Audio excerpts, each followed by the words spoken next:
जैन साथियों, आज हम उत्तर प्रदेश की सीरीज में उत्तर प्रदेश के कुछ महत्वपूर्ण प्रश्न बताएंगे जो आगामी परीक्षाओं के लिए बहुत महत्वपूर्ण है। ठीक है साथियों। दोस्तों, डेली आप सुबह में मॉर्निंग में अपना टारगेट फिक्स करिए कि आज हमें इतना तैयार करना है और सारा दिन उस पर फोकस करिए। ऐसा आप अगर डेली करते हैं प्रतिदिन तो आपकी तैयारी दोस्तों बहुत अच्छी हो जाएगी। आप हर एग्ज़ाम फाइट करने लगेंगे। आपको कम से कम डेली दिन और नाइट मिला के कम से कम 6-7 घंटे पढ़ाई करना है अगर किसी भी एग्ज़ाम को फाइट करना है। ठीक है दोस्तों। तो आप निरंतरता अध्ययन करते रहिए, अपने लक्ष्य पर फोकस करिए। इसीलिए हम कहते हैं कर दिखाओ कुछ ऐसा कि सब करना चाहें आप जैसा। अब देखिएगा पहला क्वेश्चन। भा भातखंडे संगीत संस्थान कौमा लखनऊ डीम्ड विश्वविद्यालय कब बना? तो दोस्तों 24 अक्टूबर 2002 को बना था। ध्यान रखना कब बना था, 24 अक्टूबर 2002 को। भातखंडे संगीत संस्थान और लखनऊ डीम्ड विश्वविद्यालय बना है 24 अक्टूबर 2002 को।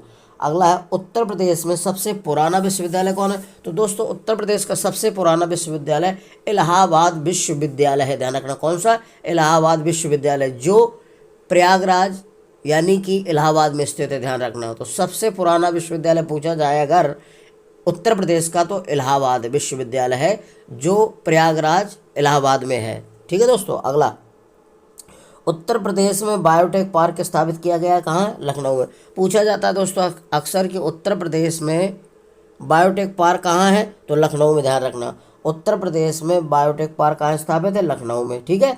अगला है रानी लक्ष्मीबाई बांध अवस्थित कहाँ है? तो बेतवा नदी पर बनाया गया दोस्तों। ध्यान रखना रानी लक्ष्मी बांध कहाँ बनाया गया? किस नदी पर? बेतवा नदी पर। तो रानी लक्ष्मीबाई बांध अवस्थित है या कहाँ बनाया गया? तो बेतवा नदी पर है। ध्यान रखना रानी लक्ष्मीबाई बांध। ठीक है दोस्तों।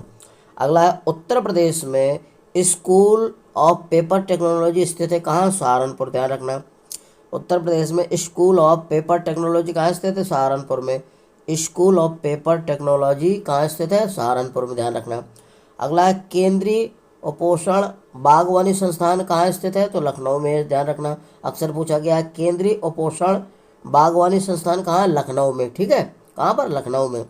अगला है सस्य वनिकी का राष्ट्रीय शोध केंद्र कहाँ स्थित है? तो झांसी में। ध्यान रखना सस्य वनिकी का राष्ट्रीय शोध केंद्र कहाँ स्थित है? झांसी में।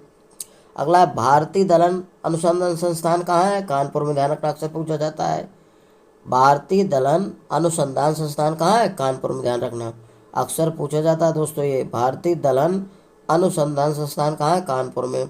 अगला है शीलाघर मृदा विज्ञान संस्थान कहाँ स्थित है? प्रयागराज में। शीलाघर मृदा विज्ञान संस्थान कहाँ स्थित है? प्रयागराज में। ध्यान रखना कन्हैयालाल मणिकलाल केंद्रीय हिंदी संस्थान कहाँ? आगरा में। कन्हैयालाल मणिकलाल केंद्रीय हिंदी संस्थान कहाँ? आगरा में। ध्यान रखना दोस्तों अक्सर पूछा गया है ये भी कन्हैयालाल मणिकलाल केंद्रीय हिंदी संस्थान कहाँ है? आगरा में। ठीक है, इसको याद रखिए कन्हैयालाल मणिकलाल केंद्रीय हिंदी संस्थान कहाँ है? आगरा में। ठीक है साथियों। अगला है सूची 1 और सूची 2 को मिलाना है दोस्तों, मिलान। ठीक है दोस्तों, ध्यान रखिएगा। अब पहला है लकड़ी कास्ट के खिलौने कहाँ बनते हैं? तो दोस्तों वाराणसी में बनते हैं। बिल्कुल सही है। लकड़ी कास्ट के खिलौने के लिए कौन जाना जाता है, फेमस है? तो वाराणसी। ध्यान रखना लकड़ी कास्ट के खिलौने कहाँ? वाराणसी में बनाए जाते हैं। ध्यान रखना फेमस है। खेल का सामान, खेल के सामान के लिए मेरठ है। ध्यान रखना खेल का सामान किससे संबंधित है? मेरठ से संबंधित। ये भी सही है। खेल का सामान किससे है? मेरठ से। पीतल की मूर्तियाँ मथुरा में बनाई जाती हैं। ध्यान रखना पीतल की मूर्तियाँ कहाँ बनाई जाती हैं? मथुरा में। ये भी सही है। दिया सलाई उद्योग कहाँ है? रायबरेली में। ये भी सही है। दिया सलाई उद्योग कहाँ है? रायबरेली में। ध्यान रखना दिया सलाई उद्योग कहाँ है? रायबरेली में। ठीक है दोस्तों। अब अगला है doctor Ambedkar institute of technology for helipad अवस्थित है। तो दोस्तों ये ध्यान रखना कहाँ अवस्थित है, इसको आप ध्यान रखिएगा। ये अवस्थित है आपका कानपुर में। कहाँ स्थित है? कानपुर में। Doctor Ambedkar institute of technology for handicapped अवस्थित है कहाँ? कानपुर में। ध्यान रखना doctor Ambedkar institute of technology for handicapped अवस्थित है कहाँ? कानपुर में। ध्यान रखिएगा। अगला है सूची 1 और सूची 2 को सम्मिलित करना है। ये नगर और उत्पाद दिए हैं दोस्तों। तो देखिएगा रेनीकोट, रेनीकोट एल्युमिनियम के लिए प्रसिद्ध है, फेमस है। रेनीकोट में एल्युमिनियम है, ध्यान रखना। रेनीकोट काहे के लिए फेमस है? एल्युमिनियम के लिए। और ऋषिकेश में एंटीबायोटिक दवा बनती है, एंटीबायोटिक बनती है, ध्यान रखना। ऋषिकेश जो है एंटीबायोटिक दवा के लिए प्रसिद्ध है, ठीक है। नगर रेनीकोट जो है तो एल्युमिनियम के लिए है, रेनीकोट एल्युमिनियम उद्योग के लिए। और ऋषिकेश जो है ये उद्योग है आपका काहे के लिए? एंटीबायोटिक, ध्यान रखना। ऋषिकेश बहुत फेमस है दोस्तों, एंटीबायोटिक दवाओं के लिए है ये उत्पाद। मेरठ जो है अभी बताया खेल के सामान के लिए फेमस है, तो ये खेल के सामान के लिए। मेरठ में कहेगा खेल के सामान को उद्योग, ध्यान रखना, उत्पाद। और अलीगढ़ ताले के लिए फेमस है दोस्तों, ध्यान रखना। अलीगढ़ में ताले बनते हैं, ठीक है, तो ये ताले के लिए फेमस है अलीगढ़, ठीक है। अगला है पूर्वांचल एक्सप्रेसवे किन शहरों से होकर गुजरेगा? तो दोस्तों ध्यान रखना, पूर्वांचल एक्सप्रेसवे इन शहरों से गुजरेगा। किससे किससे? लखनऊ, बाराबंकी, अमेठी, सुल्तानपुर, अयोध्या, अम्बेडकर नगर और आजमगढ़, मऊ तथा गाजीपुर, ठीक है दोस्तों। पूछा जाएगा कि पूर्वांचल एक्सप्रेसवे किन शहरों से होकर गुजरता है? ये गुजरेगा तो लखनऊ, बाराबंकी, अमेठी, सुल्तानपुर, अयोध्या, अम्बेडकर नगर, आजमगढ़, मऊ तथा गाजीपुर। अगर टोटल संख्या पूछी जाए तो गिन लो दोस्तों, 1 2 3 4 5 6 7 8 9, 9 शहरों से होकर गुजरेगा, ध्यान रखना। पूर्वांचल एक्सप्रेस कितने शहरों से? 9 से।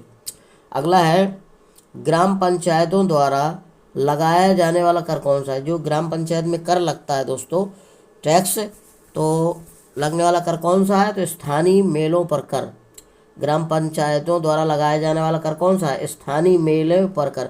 जो दोस्तों मतलब गांव ग्रामीण क्षेत्रों में मेले लगते हैं ग्राम पंचायत के अंतर्गत, उन पर स्थानीय मेला कर लगता है, ध्यान रखना। कौन? स्थानीय मेला कर लगता है। लोकल का स्थानीय होता है लोकल में।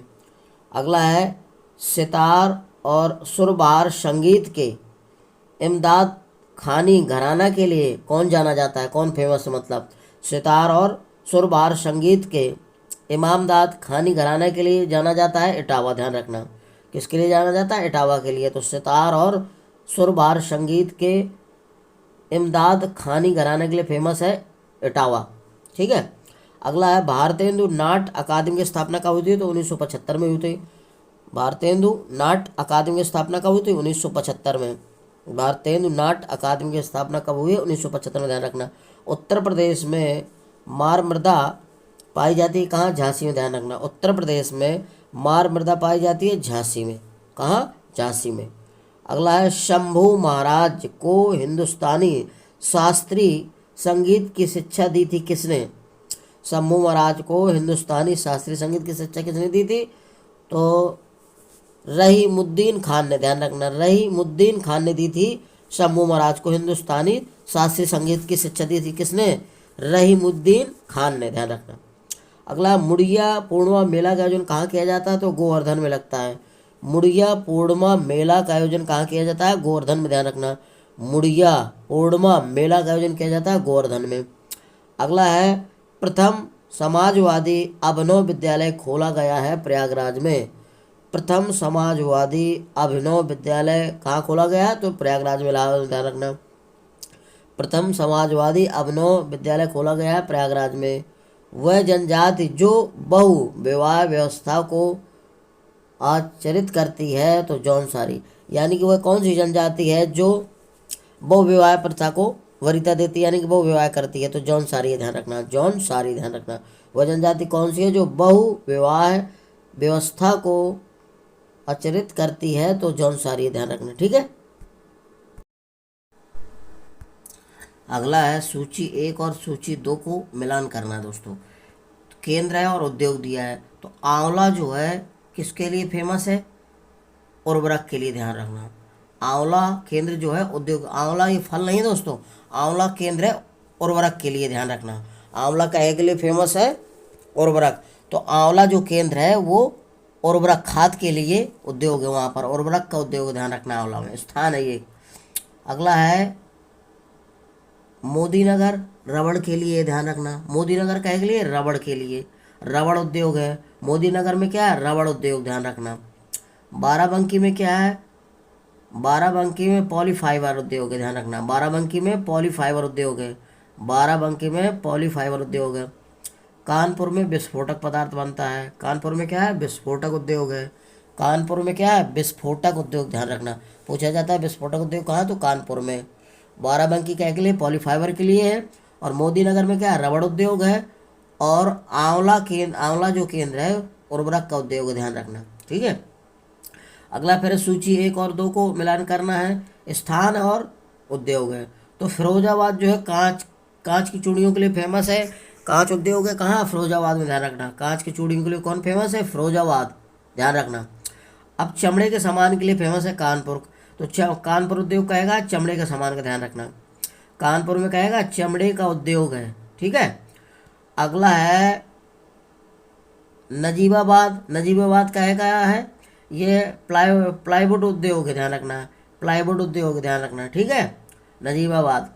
अगला है सहारनपुर। कागज और लुगदी उद्योग है। सहारनपुर में कहेगा कागज और लुगदी का उद्योग है, ध्यान रखना।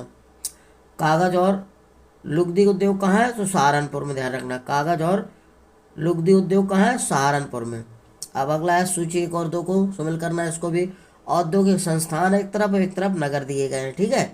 तो देखिएगा, इंडियन टेलीफोन इंडस्ट्रीज, ये कहाँ है, रायबरेली में, ध्यान रखना। इंडियन टेलीफोन इंडस्ट्रीज कहाँ है, रायबरेली में, ध्यान रखना। ट्रांसफार्मर फैक्ट्री कहाँ है, झांसी में। ट्रांसफर फैक्ट्री कहाँ है, ये कई बार पूछा गया। ट्रांसफर फैक्ट्री कहाँ है, झांसी में। ट्रांसफार्मर फैक्ट्री कहाँ है, झांसी में। ट्रांसफार्मर फैक्ट्री कहाँ है, झांसी में, ध्यान रखना। अगला कृत्रिम अंग निर्माण निगम कहाँ है, कानपुर में। तो कृत्रिम अंग निर्माण जो बनते हैं, कृत्रिम अंग जो बनते हैं वो कहाँ है, कानपुर में, ध्यान रखना। कानपुर उद्योग है कृत्रिम अंग निर्माण के लिए। अगला है उर्वरक कहाँ है, फूलपुर में है। तो उर्वरक कारखाना कहाँ है, फूलपुर में। उर्वरक कारखाना कहाँ है, तो फूलपुर में, ध्यान रखना। उर्वरक कारखाना कहाँ है, फूलपुर में। दोस्तों एक बार और समझिए इसको। इंडियन टेलीफोन इंडस्ट्रीज कहाँ है, रायबरेली में। ट्रांसफार्मर फैक्ट्री कहाँ, झांसी में। कृत्रिम अंग निर्माण निगम कहाँ है, कानपुर में। उर्वरक कारखाना कहाँ है, फूलपुर में, ध्यान रखिएगा, ठीक है। अब अगला है उत्तर प्रदेश में जिला पंचायत का अध्यक्ष निर्वाचित होता है किसके द्वारा। यानी कि उत्तर प्रदेश में जो जिला पंचायत अध्यक्ष बनता है वो किसके द्वारा निर्वाचित होता है। तो दोस्तों ये जिला पंचायत के सदस्यों द्वारा, जो जिला पंचायत के सदस्य होते हैं उनके द्वारा अध्यक्ष चुना जाता है, निर्वाचित होता है, ध्यान रखना। तो उत्तर प्रदेश का जो जिला पंचायत है किसके द्वारा निर्वाचित होता है, तो जिला पंचायत के जो सदस्य होते हैं, जिला पंचायत के सदस्यों द्वारा उसको निर्वाचित किया जाता है, ठीक है, ध्यान रखिएगा। अगला है सूची 1 और सूची 2 का मिलान करना दोस्तों।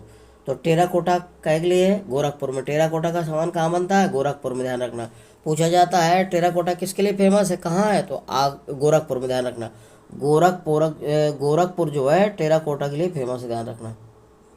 लकड़ी के खिलौने बनते हैं वाराणसी में, ध्यान रखना। लकड़ी के खिलौने कहाँ बनते हैं, वाराणसी में। चीनी मिट्टी के बर्तन कहाँ बनते हैं, चिन्हट में, ध्यान रखना। चीनी मिट्टी के बर्तन बनते हैं चिन्हट में। चिन्हट फेमस है चीनी मिट्टी के लिए। वाराणसी लकड़ी के खिलौने के लिए, गोरखपुर टेराकोटा के लिए, और कांच का सामान फिरोजाबाद। कांच के सामान के लिए कौन फेमस है, फिरोजाबाद। कांच के सामान के लिए कौन फेमस है, फिरोजाबाद, ध्यान रखिएगा, ठीक है। धुरिया लोक नृत्य कहाँ का, तो बुंदेलखंड का, ध्यान रखना। धुरिया लोक नृत्य कहाँ का, बुंदेलखंड का। अब नृत्य शामिल करना है। धुरिया जो है बुंदेलखंड का है, और धीवर कहाँ का है, कार का है, और नटवरी कहे का, पूर्वांचल का है। धुरिया बुंदेलखंड का है, ध्यान रखना, लोक नृत्य। और धीवर कहाँ का है, कार का है, और नटवरी कहाँ का, पूर्वांचल का है। कार्तिक एक लोक नृत्य है जो बुंदेलखंड के लिए फेमस है, ध्यान रखना। तो कार्तिक लोक नृत्य कहाँ का है, बुंदेलखंड का। तो कार्तिक नृत्य जो होता है बुंदेलखंड क्षेत्र का है, तो ध्यान रखिएगा। पूछा जाता है कार्तिक नृत्य कहाँ का है, लोक नृत्य, तो बुंदेलखंड का। बनारस घराने से संबंधित कुछ हैं दोस्तों। बनारस घराने से कौन संबंधित है, मोतीबाई, रसूलन बाई, और देवश्री देवी। यानी कि मोतीबाई, रसूलन बाई, और सिद्धेश्वरी देवी देवी है। तो बनारस घराने से संबंधित कौन सा है? मोतीबाई, रसूलन बाई और सिद्धेश्वरी देवी। ये कैसे? बनारस घराने से संबंधित। घराने से दोस्तों एक क्वेश्चन अवश्य पूछा जाता है, तो इनको तैयार करिए आप, ठीक है। अगला है, उत्तर प्रदेश में राष्ट्रीय कथक संस्थान स्थित है, कहाँ है? तो लखनऊ में, ध्यान रखना। राष्ट्रीय कथक संस्थान कहाँ है? लखनऊ में। उत्तर प्रदेश में राष्ट्रीय कथक संस्थान लखनऊ में है। मोतीलाल नेहरू बाल संग्रहालय स्थित है लखनऊ में, ध्यान रखना। मोतीलाल नेहरू बाल संग्रहालय स्थित है कहाँ? लखनऊ में, ठीक है। अगला है, मौलाना मोहम्मद अली जौहर विश्वविद्यालय के नाम से एक अल्पसंख्यक शिक्षा संस्थान की स्थापना की गई है, कहाँ? रामपुर में। तो मौलाना मोहम्मद अली जौहर विश्वविद्यालय के नाम से एक अल्पसंख्यक शिक्षा संस्थान की स्थापना की गई है, रामपुर में। अगला है, उत्तर प्रदेश में जैन एवं बौद्ध धर्म दोनों का प्रसिद्ध तीर्थ स्थल कौन है? तो कौशाम्बी, ध्यान रखना। अक्सर पूछा जाता है दोस्तों कि जैन और बौद्ध धर्म का दोनों के लिए प्रसिद्ध फेमस स्थान कौन सा है, तीर्थ स्थल? तो है कौशाम्बी। तो जैन धर्म और बौद्ध धर्म दोनों का प्रसिद्ध तीर्थ स्थल कौन है? कौशाम्बी, ध्यान रखना, हमेशा कौशाम्बी ध्यान रखना। अगला है, भारत कला भवन संग्रहालय कहाँ स्थित है? वाराणसी में, ध्यान रखना। भारत कला भवन संग्रहालय कहाँ स्थित है? वाराणसी में। भारत कला भवन संग्रहालय स्थित है वाराणसी में। अगला है, जनगणना 2011 के अनुसार उत्तर प्रदेश में महिला और पुरुष का लिंगानुपात कितना है? 912 महिलाएं प्रति 1000 पर। 1000 पर 912 महिलाएं, इनका लिंगानुपात कितना है 2011 के अनुसार? उत्तर प्रदेश का 912 महिलाएं प्रति 1000, यानी 1000 पर 912 महिलाएं हैं, ठीक है दोस्तों। अगला, उत्तर प्रदेश में से किस स्थान पर एक नाभिकीय ऊर्जा परियोजना स्थित है? नौरारा में। उत्तर प्रदेश में से किस स्थान पर एक नाभिकीय ऊर्जा परियोजना स्थित है? तो नौरारा, ध्यान रखना, नौरारा, ठीक है। नौरोरा लिखा है, नौरारा होता है कहीं, नरोरा, ठीक है, नौरारा में स्थित है। अगला, बिड़ला समूह द्वारा एक 600 मेगावाट क्षमता के ताप विद्युत का निर्माण किया जा रहा है, कहाँ? रोजा में, ध्यान रखना। बिड़ला समूह द्वारा एक 600 मेगावाट क्षमता के ताप विद्युत संयंत्र का निर्माण किया जा रहा है, कहाँ? रोजा में, ध्यान रखना। बिड़ला समूह द्वारा एक 600 मेगावाट क्षमता के ताप विद्युत संयंत्र का निर्माण किया जा रहा है, रोजा में, ठीक है दोस्तों। यदि मेरा वीडियो आपको अच्छा लग रहा है तो मेरे वीडियो को लाइक और सब्सक्राइब करिए। जय हिंद साथी।